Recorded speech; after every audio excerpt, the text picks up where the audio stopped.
Muy buenas tardes, tengan todos ustedes, hermanos, hermanas, personas que nos visitan. Somos Casa de Oración Tijuana Loma Dorada y siempre es un honor y un privilegio poder transmitir la palabra y el mensaje de Dios. Y antes de iniciar, quiero ponerme y ponernos en manos de Dios para que Él sea como siempre el que obre en cada parte de nuestra vida. Bendito Dios, en el nombre de Jesús te pido, mi Dios amado, que seas tú el que me des gracia y la capacidad de poder transmitir tu palabra, mi Dios, que nos permitas tener un corazón sincero, un corazón humilde, un corazón receptor a tu palabra, para que nosotros seamos edificados y vayamos creciendo en madurez, vayamos creciendo en sabiduría conforme a lo que tú quieres hacer en cada uno de nosotros. Te lo pido y te doy muchas gracias en el nombre de Jesús. Amén. Y estamos en la serie de estudio bíblico. Como bien saben, de martes a viernes, todas las tardes a las 7 de la tarde, se están estudiando los evangelios. Y los viernes estamos estudiando el evangelio según San Juan. Y el día de hoy nos toca el capítulo número 4. Así que hay que poner atención si quieren tomar sus notas. Todo esto realmente es una bendición. El pastor nos enseñó el fin de semana que la palabra de Dios siempre es una bendición porque nos ayuda a no perdernos, nos ayuda a tener un buen caminar, nos ayuda a discernir de manera correcta las cosas. Y a veces, pues nosotros en nuestra manera, en nuestra vida diaria, no tenemos el hábito, no tenemos la costumbre o muchas veces la convicción de estudiar la palabra de Dios y que de pronto uno pueda tener esta cita con Dios todos los días prácticamente, es bueno que siempre haya ese alimento espiritual para los que de pronto no podemos todavía caminar solitos. Dios siempre provee todo lo necesario para que nosotros podamos seguir caminando. Y en el capítulo 3, en el capítulo anterior a este, se citó lo que fue la conversación entre Jesús y Nicodemo en donde Dios establece por medio de la palabra de Dios, por medio de Jesús, que siempre es necesario nacer de nuevo, es necesario nacer de arriba, es necesario nacer de lo alto, es necesario nacer del agua y del espíritu. También vimos que Dios mismo manifiesta su amor en Jesús, en que Él muere por cada uno de nosotros y que murió para todo el mundo, por todo el mundo, a causa de el pecado. Y también vimos que la manera de nosotros poder ser librados de ello es teniendo fe en el Hijo de Dios, es teniendo fe en Jesucristo y solo por Él y mediante Él nosotros podemos alcanzar la vida eterna y alcanzar en este mundo lo que es la vida de Dios. En el capítulo 4 vamos a ver tres puntos, vamos a seccionarlo en tres subtítulos, que uno es el encuentro de Jesús con la mujer samaritana, lo que es la ciega y lo que es la señal a un oficial del rey. Y vamos a leerlo, vamos a estar a leer todo el capítulo para que de alguna manera, de alguna forma, siempre leamos toda la escritura, leamos todo el capítulo y un día nos demos cuenta que ya terminamos de leer el Evangelio según San Juan. Juan 4 del 1 al 2 dice, cuando pues el Señor entendió que los fariseos habían oído decir, Jesús hace y bautiza más discípulos que Juan. Y entre paréntesis dice, aunque Jesús no bautizaba, sino sus discípulos. Pues mire, vamos a ir viendo poco a poco, detalle a detalle, por qué la escritura menciona las cosas, por qué dejó el Señor Jesucristo por escrito todas estas cosas, y es para que nosotros aprendamos, es para que nosotros tengamos un conocimiento, lo convertamos en sabiduría y podamos tener nosotros un discernimiento correcto. Miren, muchas veces nosotros hemos escuchado que algunas iglesias son muy dadas a querer bautizar a prácticamente todo el mundo. Llegas de recién, te reciben y lo primero que quieren hacer es bautizarte. Dice el verso número 2, aunque Jesús no bautizaba, sino sus discípulos. Es claro, es muy claro, al menos para mí, que el propósito que vino a hacer Jesús en la tierra fue predicar la palabra de Dios. Eso es lo prioritario en cada uno de nosotros, en cada iglesia, no es bautizar, sino predicar la palabra de Dios. Eso es lo que uno debe de, cuando llega a una iglesia, debe de ver siempre, que sea la palabra de Dios lo prioritario, el primer lugar. Ya después, si alguien por medio de la palabra de Dios tiene convicción y se quiere bautizar, pues lo puede hacer, pero no debería de ser y no debe de ser de otra manera. Del verso 3 al verso 4 dice, salió de Judea Jesús y se fue otra vez a Galilea y le era necesario pasar por Samaria. Mire, eh, en estos versos que llevamos, ya vemos ciertos tintes, vemos los propósitos, vemos por qué Jesús va haciendo ciertas cosas. Y cuando de pronto dice que le era necesario pasar por Samaria, yo le podría decir que hay una similitud en la palabra que era conveniente. Le era necesario pasar por Samaria, se puede decir que le era conveniente pasar por Samaria. Mire, el Señor acaba de enseñar en el capítulo 3 que Dios amaba a todos. Ese es el mensaje de salvación. ¿Cuál es el mensaje? Que Dios ama a todo el mundo y dio a su Hijo unigénito para que todo el mundo sea salvo. No solo unos, sino que todo el mundo. Entonces, sabiendo el gran problema que había entre los judíos y los samaritanos, entonces vio un área de oportunidad. Vio que era conveniente pasar por Samaria. El problema era realmente añejo entre los judíos y los samaritanos.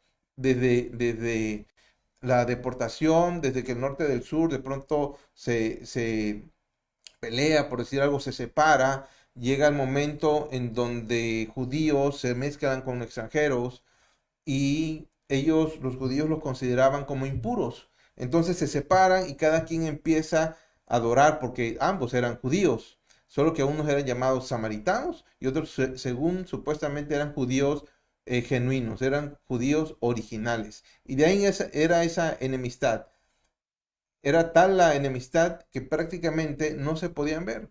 El judío no podía pasar, digo, no quería pasar por Samaria. Prefería mejor darle la vuelta que pasar. Pero cuando Jesús tuvo la oportunidad, él dijo, es conveniente. Realmente nos va a servir que pasara por ahí. En el 5 al 6 vino pues a una ciudad de Samaria llamada Sicar, junto a la heredad que Jacob dio a su hijo José. Y estaba allí el pozo de Jacob.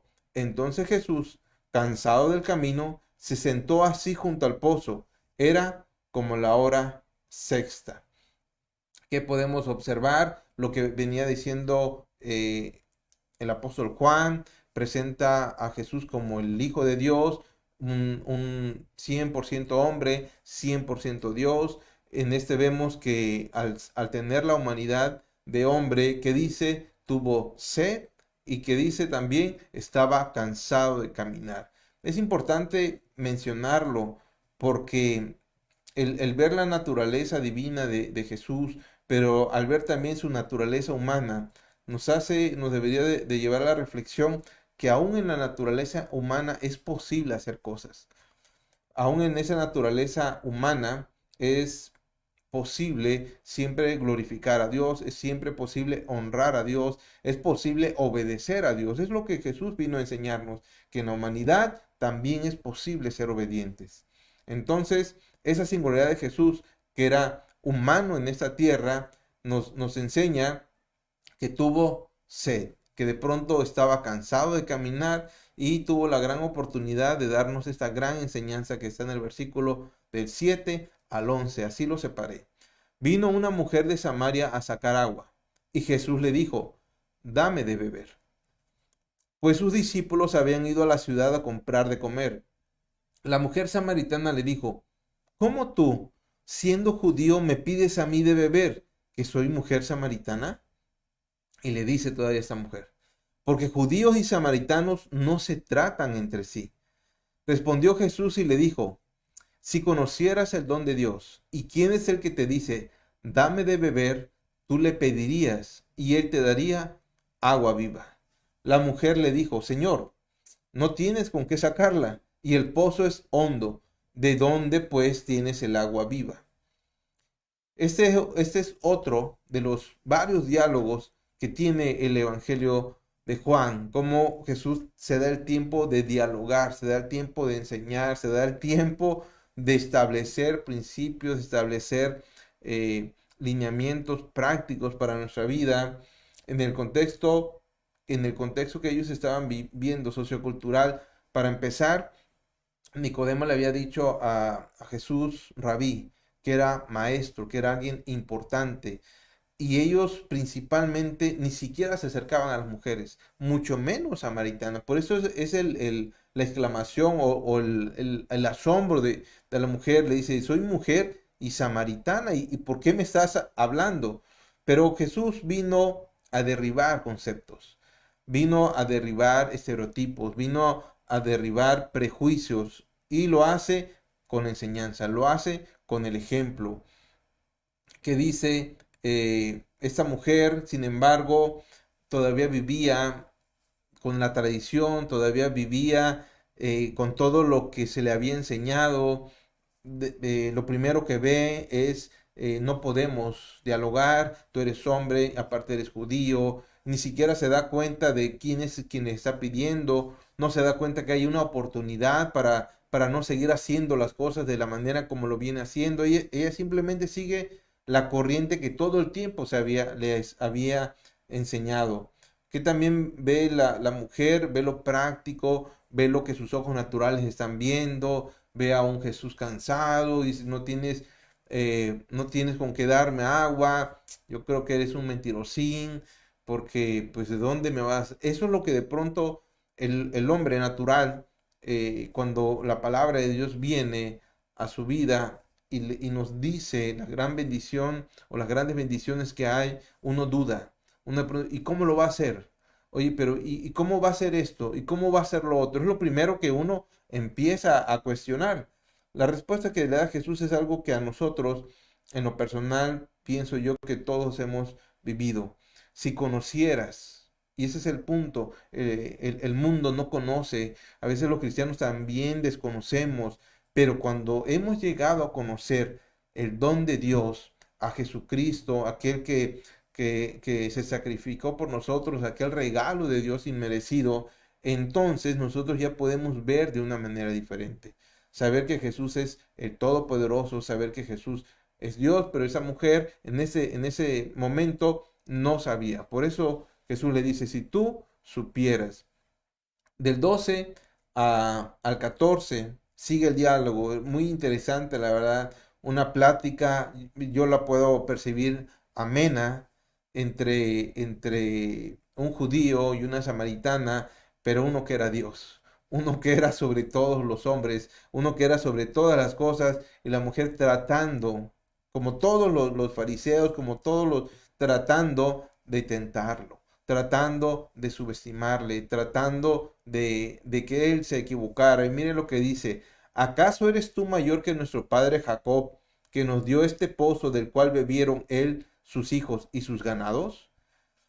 ¿Cómo lo pone? ¿Cómo pone la mujer samaritana, vuelve y trae a, a sus, a sus antepasados?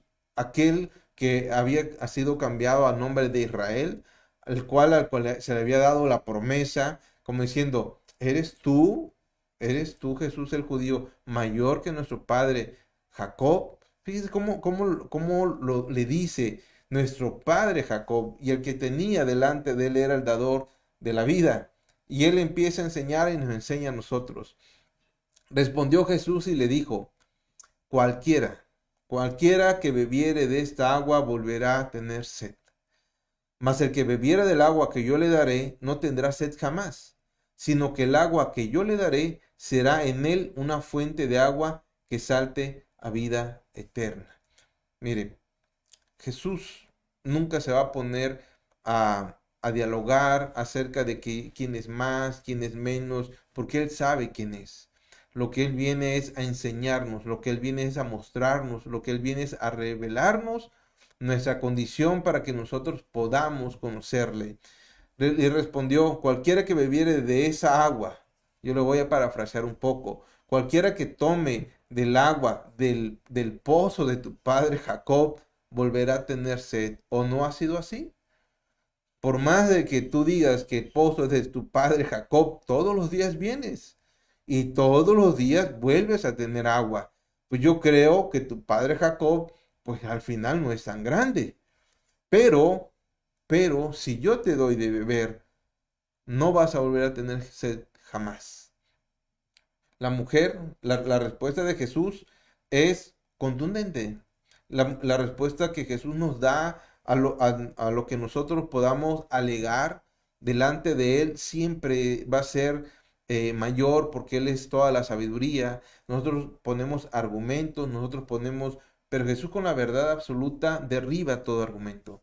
Entonces ella se queda así como diciendo, tienes razón, este pozo, a pesar de que yo digo que nuestro padre Jacob, el que es el de la herencia, el de la promesa, sí es cierto, volvemos a tener, y solo atina a decir en el verso del 15 al 18 al 19 dice, la mujer le dijo, Señor, dame esa agua para que no tenga yo sed.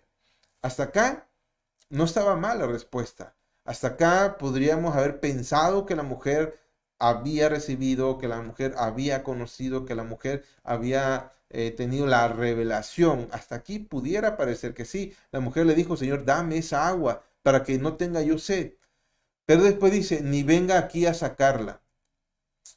Qué triste que de pronto el Señor le dé una revelación espiritual, una revelación eterna, una revelación de lo alto, pero nosotros nuestra mirada esté en lo material, nuestra mirada esté en lo secular. Ella lo primero que piensa es, ojalá yo no tenga que venir otra vez a sacar agua del pozo. Pero Jesús no decía eso.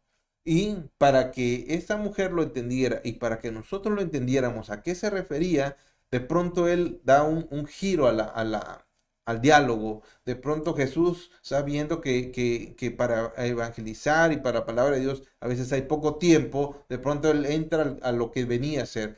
En el 16 dice, Jesús le dijo, ve, llama a tu marido y ven acá.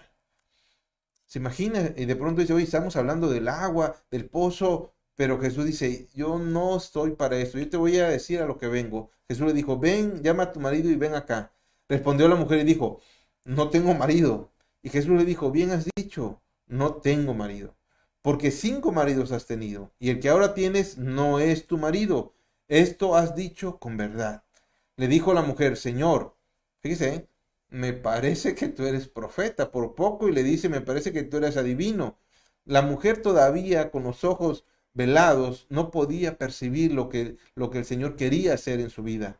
Ella seguía viendo con ojos naturales, ella todavía no comprendía por qué el cambio tan abrupto de plática. Me imagino que ella se debe haber sentido demasiado incómoda.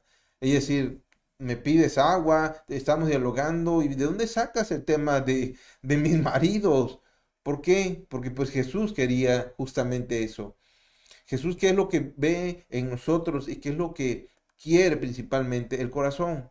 Que nosotros podamos, por medio de Él, por medio de su palabra, que alumbre nuestra vida y podamos nosotros darnos cuenta de qué es lo que estamos haciendo mal. Eso es lo que Él de pronto le dice, 5 maridos has tenido y el que tienes no es, aún con el pozo de tu padre Jacob. Así dice, aún con todo lo que tú dices, que es este pozo, no te ha servido porque 5 maridos has tenido y tienes uno que no es tuyo. Es decir, Jesús vino a decirle, vino a revelarle que su condición, pero no para juzgarle. Le acababa de decir, si tú recibes lo que yo te voy a dar, tú vas a tener una vida diferente. El agua que yo te voy a dar te va a saciar y ya no vas a tener necesidad de tener otro marido, porque lo que tú tienes es una sed interminable. Y así muchas veces el mundo está, que nada le llena, que nada le hace feliz, que nada le alcanza. Pero cuando Jesús dice, yo voy a ser el quien va a llenar tu vida. Eso es lo que le estaba tratando de decir. Pero la mujer sale otra vez, como cada uno de nosotros, argumento tras argumento tras argumento. Ella gira de nuevo la plática y la pone en donde lo único que pudieran ellos tener de valor, se lo vuelve a citar en el 20 al 24. Nuestros padres, dice, adoraron en este monte, y vosotros decís, vosotros los judíos decís que en Jerusalén es el lugar donde se debe de adorar. Jesús le dijo con paciencia, mujer, créeme, mujer, que la hora viene cuando ni en este monte ni en Jerusalén adoraréis al Padre. Vosotros adoráis lo que no sabes. Vosotros adoramos lo que sabemos, porque la salvación viene de los judíos. Mas la hora viene y ahora es, cuando los verdaderos adoradores adorarán al Padre en espíritu y en verdad, porque también el Padre tales adoradores busca que le adoren. Dios es espíritu, y los que le adoran en espíritu y en verdad es necesario que adoren. La mujer insiste en tomarse de algo. Ella ya no volvió a tocar el tema de los maridos.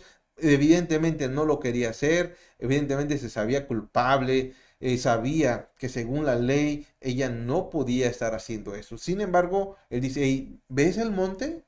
Nuestros padres, nuestros antepasados adoraron ahí. Y quieres sacar el tema y decir, pero el problema que tenemos es que ustedes los judíos dicen que es en Jerusalén. Jesús les sigue enseñando y nos sigue mostrando a cada uno de nosotros. Dice, no sabes ni a quién adoras. Así le dice prácticamente, tú no sabes a quién adoras, porque al que dices tú que adoran en ese monte es santo. Porque el que adoras, según tú, en este monte es justo, es recto, es íntegro y es temible. Pero tú no sabes, le dice a la mujer, yo sí sé de lo que te estoy hablando, porque yo vengo de los judíos tal y como la promesa había dicho, y ese soy yo. Y también nos enseña, pero mira, va a venir un tiempo, dice, y ya vino. Cuando dice, y más la hora viene, ¿y cuándo? Es ahora. De la persona que tú tienes enfrente es lo que ha venido a revelar, es lo que ha venido a cumplir, es lo que ha venido a hacer. Cuando, y esta es una palabra que hay que subrayar, ya que hay que tener mucho cuidado, cuando dice, cuando los verdaderos adoradores. ¿Por qué dice verdaderos adoradores? Porque seguro que hay falsos adoradores. Como esa mujer que de pronto podía ir al templo, cuando de pronto podía ir a ese monte, pero no era verdadera. Había tenido 5 maridos y tenía uno. Significa que ella había tenido una religión. Ella de pronto había subestimado lo que es la santidad y prefería ir así al monte. Por eso Jesús le dice, pero el Padre busca a los que son de verdad. Y entonces dice, porque el Padre hay que adorarlo en espíritu y en verdad. Y ese espíritu significa en una forma de vivir. No significa que en el Espíritu Santo, como algunos enseñan, sino el verdadero adorador adora con su vida, con la forma que él tiene o con la forma que nosotros tenemos que vivir. Y también viviendo como, en verdad. Es decir, nosotros adoramos a Dios todo el tiempo. ¿Cuándo? Cuando estamos en casa, cuando estamos en el trabajo, cuando estamos en la iglesia. ¿Y cómo lo adoramos? Muchas veces lo adoramos con nuestros labios, con nuestras manos, pero principalmente con nuestra manera de vivir, con nuestra manera de comportarnos. Y eso tiene que ir apegados a una verdad bíblica, una verdad que solo es en Cristo Jesús. Es la única manera. El Padre busca quien le adore con esas características, con una manera de vivir recta y siempre viviendo en los mandamientos y en el camino de Jesús.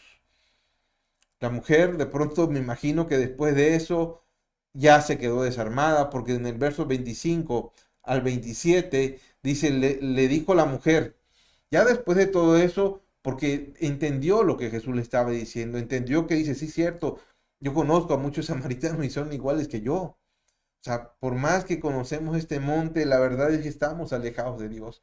Y de pronto dice, pero ¿sabes qué? Tú tienes razón, porque también los judíos hacen lo mismo. Entonces le dijo a la mujer, sé que ha de venir el Mesías, llamado el Cristo. Ya de pronto ella entra en otro tema, de pronto ya se le olvidó del agua, ya se le olvidó del pozo y se acuerda de la promesa. Dijo, sé que ha de venir el Mesías y le van a llamar el Cristo. Cuando Él venga, dice, nos va a declarar todas las cosas, tratando de justificar, diciendo, mira, es que la verdad no nos enseñan bien. Como a veces dice, bueno, es que yo me porto así porque el pastor no me enseña bien. Es porque de pronto no hay maestros. Pero cuando Jesús le dijo, yo soy el que habla contigo. En esto vinieron sus discípulos y se maravillaron de que hablaba con una mujer. Sin embargo, ninguno dijo qué preguntas o qué hablas con ella. Vemos que Jesús, siendo totalmente sabio, vio la oportunidad de mostrarle y de enseñarle principalmente a quién, a sus discípulos. Sus discípulos vieron en Jesús algo que no habían visto jamás, algo que no habían visto de los fariseos, de los maestros, de los rabinos.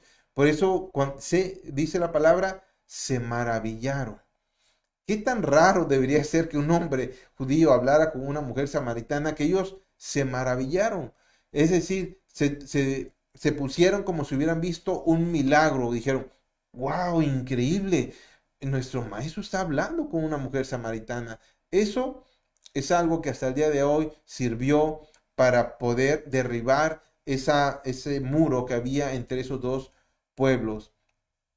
Juan 4, al 28 al 34 dice, entonces la mujer dejó su cántaro y fue a la ciudad y dijo a los hombres.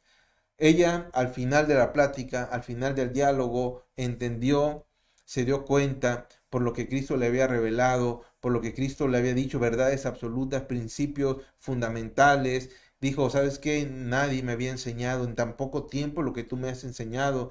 Verdaderamente tú eres el Cristo. Eso es cuando uno viene, cuando verdaderamente uno tiene un encuentro con Cristo, lo primero que va a hacer es alumbrar nuestra vida. Pero también nos va a enseñar el cómo. Nos va a enseñar el por qué debemos de hacerlo y en qué cosa estamos fallando, con la única intención de cambiar de rumbo nuestra vida. Entonces la mujer dejó su cántaro y fue a la ciudad y dijo a los hombres, venid, vengan, o ved a un hombre que me ha dicho todo cuanto he hecho. Y entonces dice, le dice a los suyos, dice, ¿no será este el Cristo? Entonces salieron de la ciudad y vinieron a él. Entre tanto, los discípulos le rogaban diciendo, Rabí, come. Y él les dijo, yo tengo una comida que comer que vosotros no sabéis. Entonces los discípulos decían unos a otros, ¿le habrá traído alguien de comer? Jesús les dijo, mi comida es que haga la voluntad del que me envió y que acabe su obra. Esto es el resultado. La primera parte de lo que vimos es el resultado de un verdadero encuentro con Jesús. Es comentarle a los que están cerca, decirle a los que están, miren, este es el Cristo, me he encontrado con Cristo y me ha enseñado el camino y me ha enseñado la verdad, me ha enseñado algo que la tradición, que la religiosidad no me habían podido enseñar. Y esto es que Él es el Cristo, que solo en Él nosotros podemos tener esa esperanza. Es algo que nosotros debemos de hacer. Nosotros debemos de tener la actitud de la mujer samaritana. Vemos que no era una doctora en teología. Vemos que tampoco dice que una paloma, que el Espíritu descendió. No, simplemente tener un encuentro con Jesús nos debe de llevar a reflexionar nuestra vida. Nos debe de llevar a darnos cuenta de qué es lo que somos y sobre todo de reconocer que Él es el Cristo, reconocer que es el ungido de Dios, reconocer que Él es el Salvador de todos. También el Señor Jesús le enseña a sus discípulos cuando dice, mira, hay cosas seculares, hay cosas en el día a día, como yo tengo sed, como de pronto puedo tener hambre, pero hay cosas más importantes que esas. No significa que uno vaya a pasar hambre y sed todo el tiempo, pero cuando se tiene que hacer, se tiene que hacer. Él le dice, mira, no es el tiempo ahorita. Ahorita viene un pueblo que había sido enemistado por cientos de años y no es el momento para comer. Ahorita el momento es para cumplir la voluntad y acabar la obra. Y ese acabar la obra, ¿qué significa? Restaurar lo que se había perdido. De venir a traer ese ministerio de la reconciliación. Entonces, hay veces, hermanos, para aquellos que no nos gusta que a veces pasarnos o mal pasarnos, hay veces que es más importante y mucho más importante y será siempre dejar un poquito lo que estamos haciendo de manera secular por ir a lo espiritual, a ir por lo que Dios nos ha encomendado. Digo, no será siempre, la realidad es que no va a ser siempre, pero cuando nosotros veamos la oportunidad, debemos de hacerlo. El punto número 2 que habíamos visto, o la segunda parte de este capítulo 4 del Evangelio de Juan, es la ciega. Siguiendo ya, quitando un poquito el tema de la mujer samaritana, ya va un poquito más con los discípulos, va un poquito más con nosotros, que también somos sus discípulos, por supuesto, y vamos a leer del 35 al 45. poco largo, pero lo vamos a leer. ¿No diceis vosotros, aún faltan 4 meses para que llegue la siega? He aquí os digo, alzad vuestros ojos y mira los campos, porque ya están blancos para la siega, y el que siega recibe salario, y recoge fruto para vida eterna, para el que siembre, para que el que siembre goce juntamente con el que siega, porque en esto es verdaderamente el dicho, uno es el que siembra y otro es el que siega. Yo os he enviado a segar lo que vosotros no labrasteis, otros labraron y vosotros habéis entrado en sus labores. Y muchos de los samaritanos de aquella ciudad creyeron en él por la palabra de la mujer que daba testimonio diciendo, me dijo todo lo que he dicho, lo que he hecho. Entonces vinieron los samaritanos a él y le rogaron que se quedase con ellos y se quedó allí 2 días. Y creyeron muchos más por la palabra de él. Y decían a la mujer, ya no creemos solamente por tu dicho, porque nosotros mismos hemos oído y sabemos que verdaderamente este es el Salvador del mundo, el Cristo. 2 días después salió de allí y fue a Galilea, porque Jesús mismo dio testimonio de que el profeta no tiene honra en su propia tierra. Cuando vino a Galilea, los galileos le recibieron, habiendo visto todas las cosas que había hecho en Jerusalén en la fiesta, porque también ellos habían ido a la fiesta. Nosotros como cristianos, nosotros ya como una iglesia de este tiempo, no podríamos decir que fuimos los que empezamos a hacer la obra del Evangelio. Nosotros simplemente seguimos, pero nos basamos en algo que los apóstoles hicieron en su tiempo. Ellos realmente, verdaderamente empezaron la siembra. Ellos empezaron y muchos de ellos pagaron con su vida el predicar el Evangelio, el edificar las primeras iglesias primitivas con la enseñanza de los apóstoles. Empezaron ellos a poner los rudimentos de la salvación, empezaron ellos a predicar de Cristo y de pronto la iglesia cristiana fue creciendo, aún con todas las cosas o a pesar de todas las cosas que vivían en ese tiempo, la iglesia fue creciendo. Cuando nosotros llegamos ya en esta dispensación, nosotros predicamos una palabra que ya está completa. Nosotros podríamos decirse que venimos a cosechar lo que otros literalmente con sangre labraron. Sí, los otros sembraron prácticamente con su vida el Evangelio, con ellos, pero lo que nos dice el Señor Jesús es algo que a nosotros nos debe de estar tranquilos, es decir, mira, pero al final el trabajo es el mismo. Al final el trabajo es para Jesús. Al final el trabajo es para el reino de Dios. Así que no importe si uno es el que sembró o uno es el que sembró y otro es el que cosechó. Hay que hacer lo que se tiene que hacer. ¿Por qué? Porque lo que le dice es, alza vuestros ojos. ¿Qué es lo que a nosotros el día de hoy nos debe de importar? Hey, miren, el trabajo realmente de la predicación se hizo. Realmente vean cuántas personas pudieran ya estar listas para que nosotros podamos ir y cortar, para que nosotros podamos ir y cosechar. ¿Cómo? Pues con la palabra de Dios, pero ya en otro contexto, pero ya en otro tiempo. Así que uno es el que siembra y el otro es el que cosecha, pero todo lo hacemos siempre para el Señor. También nos dice de manera anticipada, pero no creas que todos te van a escuchar, principalmente los de tu propia casa, principalmente los de tu propia tierra. Ellos son los primeros que te van a decir, yo creo que no es cierto. Eso es algo que nosotros debemos tener en nuestra mente y no nos debemos de desanimar cuando predicamos la palabra de Dios y de pronto nadie nos quiere hacer caso. La tercera parte, y ya estamos terminando, es la señal a un oficial del rey. Viene del verso 46 al 54. Vino pues Jesús otra vez a Caná de Galilea, donde había convertido el agua en vino, y había en Capernaum un oficial del rey cuyo hijo estaba enfermo. Cuando oyó que Jesús había llegado de Judea a Galilea, vino a él y le rogó que descendiese y sanase a su hijo, que estaba a punto de morir. Entonces Jesús le dijo, si no vieres señales y prodigios, no creerías. El oficial del rey le dijo, Señor, desciende antes de que mi hijo muera. Jesús le dijo, ve, tu hijo vive. Y el hombre creyó la palabra que Jesús le dijo y fue. Cuando ya él descendía, sus siervos salieron a recibirle y le dieron nuevas, es decir, le dieron noticias, diciendo, tu hijo vive. Entonces él les preguntó, ¿a qué hora había comenzado a estar mejor? Y le dijeron, ayer a las 7 le dejó la fiebre. El padre entonces entendió que aquella era la hora en que Jesús le había dicho, tu hijo vive. Y creyó él con toda su casa. Esta segunda señal hizo Jesús cuando fue de Judea a Galilea. Miren, hay dos cosas que en este capítulo nos enseña. Dos cosas que viene a derribar muchos preceptos, a derribar muchas cosas que Dios quiere que nosotros derribemos hasta el día de hoy. Uno es que Jesús no tiene consentidos o que Dios no tiene consentidos. Dios vino y Cristo se sacrificó por todos. Así lo dice el capítulo 3 de Juan. Y cuando de pronto ve a una samaritana que eran enemigos, él tiene que poner por obra lo que acaba de enseñar.